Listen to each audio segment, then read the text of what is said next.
Pasangan Insanul Fahmi dan Inara Rusli terancam menjadi tersangka dugaan perselingkuhan atas laporan dari Wardah Tinamawa.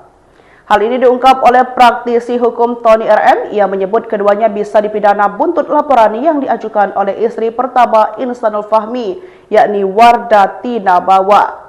Dikutip dari Tribun News dari YouTube Intens Investigasi, yakni pada Selasa 6 Januari 2026, alasannya yakni karena hubungan Inara dan Insan dilakukan secara sembunyi-sembunyi tanpa izin dari wanita yang akrab disapa Bawa itu. Tony pun mengatakan Inara dan Insan akhirnya berpeluang besar untuk berurusan dengan pidana. Terlebih pernikahan siri tidak punya kekuatan hukum yang jelas. Dengan ancaman pidana penjara di KUHP, lama diancam pidana penjara paling lama 9 bulan. Di KUHP baru pasal 411 diancam hukuman pidana paling lama 1 tahun bebernya.